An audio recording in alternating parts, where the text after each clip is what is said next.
Hi, welcome to the Bitter Draft. My name is Phil, and this episode we will be going over the brief U.S. monetary history from 1929 to 1971.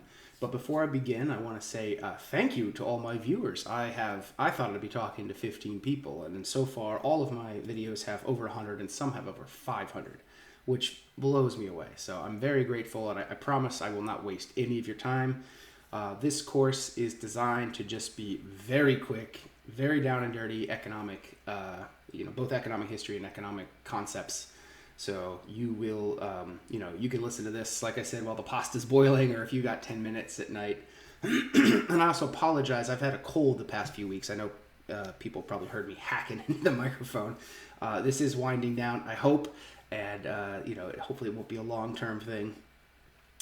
So I do have one recommendation. I've noticed that some videos are getting a lot more views than others, and I would just say this class is designed to start at episode 1 and go to the end. I can't force you. You can watch whatever you want. I'm not going to force you to do anything, but I think you would get the most out of it if you start from the beginning and watch the whole thing over a period of time rather than skipping to the best parts because you might miss out.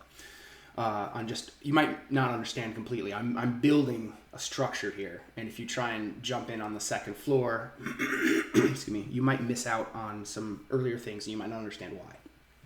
Okay, so the credit collapse of 1929. So people were borrowing like crazy in the 1920s, and they were doing very reckless things. It's very familiar to what's going on right now. People borrowing money to go chase Bitcoin or something else. This is very similar.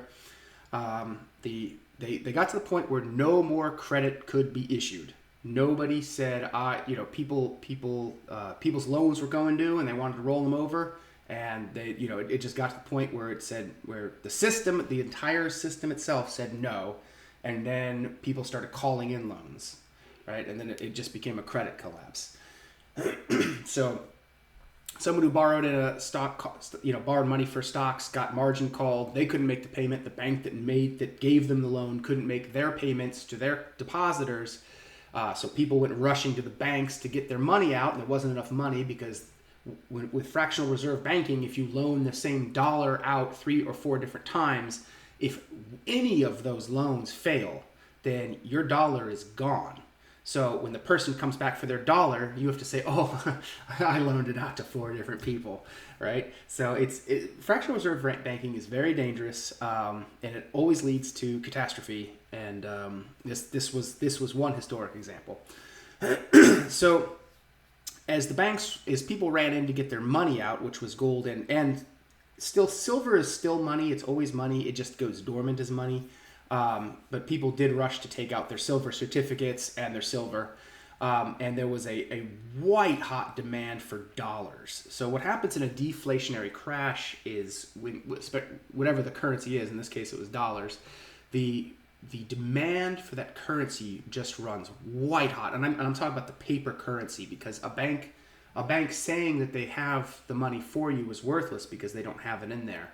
So when the landlord comes knocking on the door, he says, "Hey, you owe me," it was 1930, so you owe me $50 for the month's rent, or $10, I don't know, some small number, but you owe me $20 for this month's rent. You need that paper. You need to hand that paper to the landlord, or you will be kicked out of your house.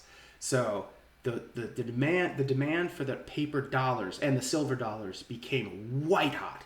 And the raw silver price collapsed. So silver dollars were extremely valuable, but because silver could no longer be converted into dollars after the crime of 73, raw silver had no monetary value. Now, if I was an entrepreneur of low moral standing, I would definitely consider taking real silver and making fraudulent silver dollars out of it in a case like that. Because the money's still good, it's still real silver, but it just wouldn't have the dollar stamp on it. However, you could pay off the dollar demand with that silver. Just a thought. I am not a man of such low moral standards. I would never think of doing anything like that. But the difference, the demand for silver dollars was white hot, but it wasn't for the silver. It was for the dollar stamp printed on it. Now, this is a temporary issue. It only lasts as long as as the deflation occurs. Once it balances out, things go back to in equilibrium. But during the collapse, the demand for the currency, it runs really, really high. Okay, so the Federal Reserve. Oops, next slide. Sorry. So FDR gets elected in 33. By the way, the deflation was still going on. So the crash happened in 1929. The deflation was going on through 1930, 31, 32, and into 33, and would have kept going on. By the way, there's a quick point here. The Fed could have printed a bunch of paper notes to cover the loans, but that would not have sent anything back to normal. The choice the Fed had, and I'm going to go into the understanding why later. I don't have time in this episode. But the choice that the Fed had was a 1923 style Weimar hyperinflation or a deflationary crash. There was no magic number of notes they could have printed that would have gotten back to a normal situation without a hyperinflation. And there is reason for that, and we will get into that another day. So the government and Fed in 1933, FDR gets elected, and he gets the smartest guys in the room. He collects all the brilliant economists from all around the world, and they all get in a room, cigar smoking. And the government and the Fed realized that what happened was everyone wanted their money back at the same time. Now, be that the paper currency promised for money or the raw money itself. You could still walk into a bank with $20.67 and get an ounce of gold out too. So people were taking out the gold, people were taking out the silver dollars, people were taking out the fractional silver coins, and people were taking out the paper money as much as they could. So everyone wanted their money and their promises for money. They wanted to get back to the deflationary force was to get back to the real money as much as possible. So someone in that room had a brilliant idea. We said the government will take all the money, and then the money, when I say the money, I mean the gold. The government will take all the money, and then people won't be able to withdraw the money. Isn't that genius? So if we take it away and just leave people with the paper, then they won't be able to do bank runs anymore. They won't be able to get their money out. Excuse me. So the government this is unbelievable. I mean, when you find out about this happening in America, it really blows your mind. But from 1933 to 1974, owning gold was illegal in America for American citizens. I mean, you could own I think it was 4 or 5 ounces, and that was it. You weren't allowed to own more than a little bit of gold, and I think it had to be in jewelry or something too, and some old collectible coins. So the print in 1928 was in the 20s was so big that even by 1933 there still was not enough gold to cover all the loans that had been out there. So FDR reset the gold to $35 an ounce from $20.67. So, and that's after they confiscated on the gold. I have to point that out. So they confiscated all the gold, and they paid. And people did hide the gold. They confiscated all the gold they could, and they paid $20.67. So they gave everybody $20.67. They said, "You give us the gold, we'll give you the money for the gold, and we'll put it in a vault for you." And most people were patriotic, and they gave at least some of their gold. I think, by estimates, I think they got a quarter of the gold and put it into Fort Knox.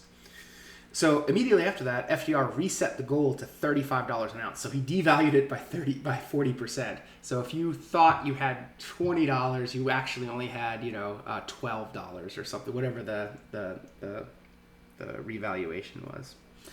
And outlawed the private ownership of gold, right? So the idea was that they'll keep the money and they'll be the responsible ones, and the people who want their money back are the irresponsible ones because they caused the panic, right? Now, they probably didn't say it that way. I'm sure FDR blamed the bankers and the rich bankers and all that stuff, but they never punished them. They only punished the people, and they give the bankers a good tongue lashing and then let them keep doing exactly what they're going to keep doing. All right, so the Fed, this is the Fed's real time to shine. So it was founded in 1914, and it had been issuing Federal Reserve notes, which I think, I didn't go back and research this enough, and maybe I should have, but I believe they were probably issued by private gold until the 30s. I'm guessing. They may not have been backed by anything. I don't know. But, so the Treasury took all the gold and they hold it in Fort Knox. That's Treasury gold. But the Treasury has a problem. The Constitution says that the U.S. government is only allowed to issue gold and silver coins as money. It's not allowed to issue anything else. The Federal Reserve is a private bank. You know, there's that saying, the Federal Reserve Bank isn't federal, it isn't a bank, and it holds no reserves. That's true. It is a private, it's a totally private system, and so they are issuing private notes off of, but government sanctioned. I mean, this is constitutionally, this, you know, the founding fathers are spinning in their grave at this twist of logic, but the Treasury holds the gold, leases it to the Fed, and the Fed issues notes off of that gold. Right? So the Fed can then issue promises of money that can never be redeemed by citizens. So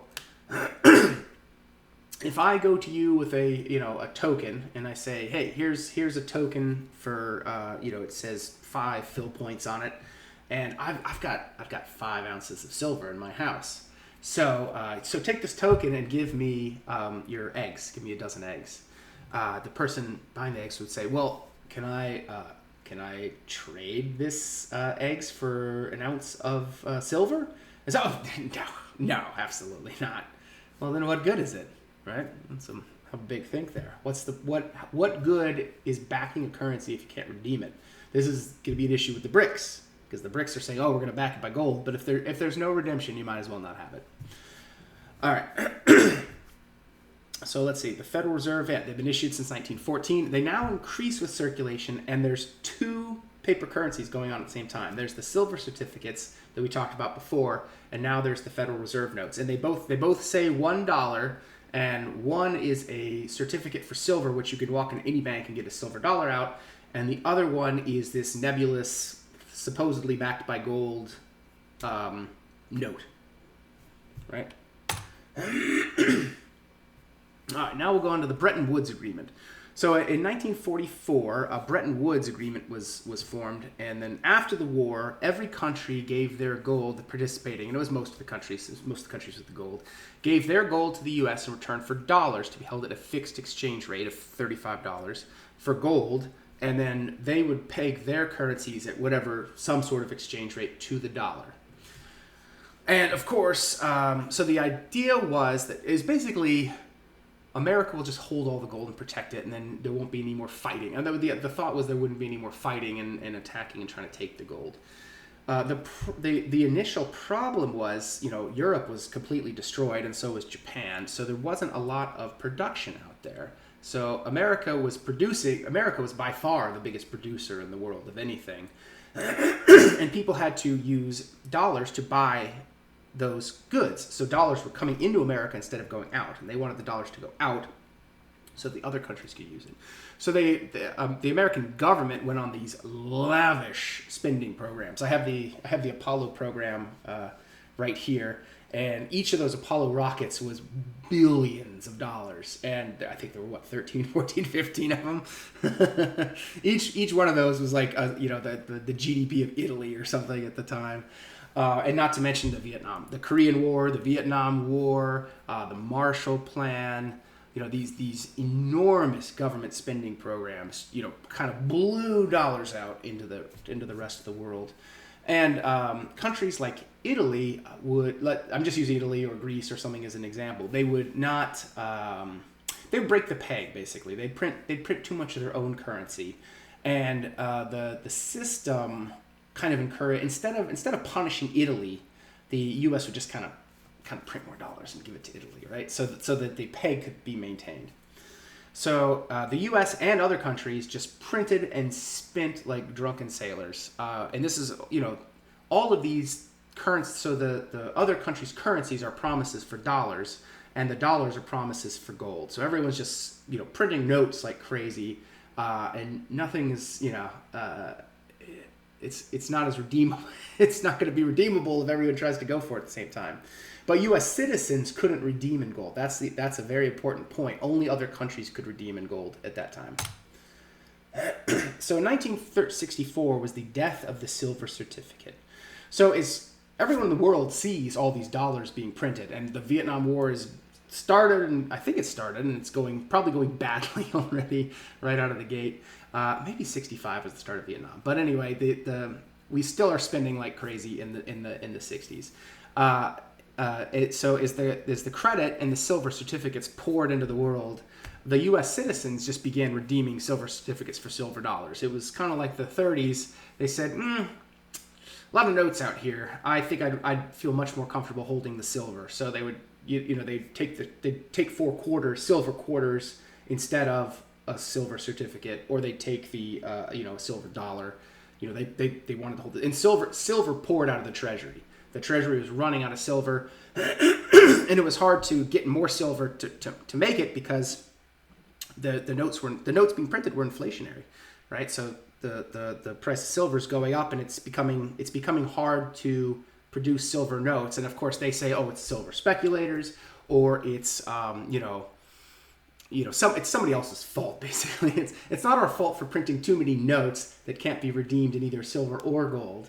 It's the speculators' fault for trying to push the market, right? And what it really was just people were not trusting the currency, and they wanted money. And silver is money, even if it's officially demonetized. It's still a better money than paper when paper collapses, right?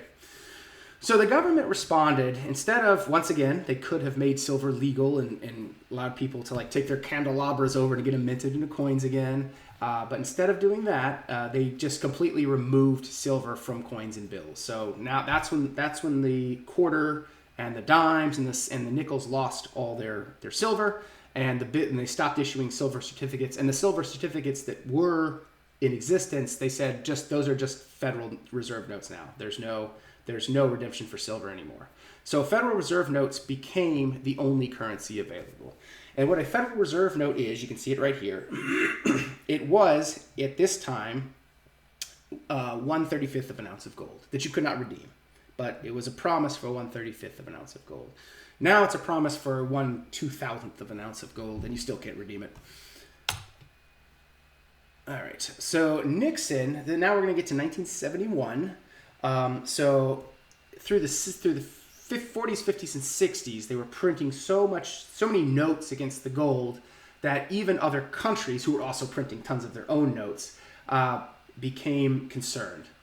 So the other countries could actually redeem in gold. So France and some others demanded gold redemption. They showed up with, however many billions and billions of dollars. They said, divide this by 35 and give us that many ounces of gold.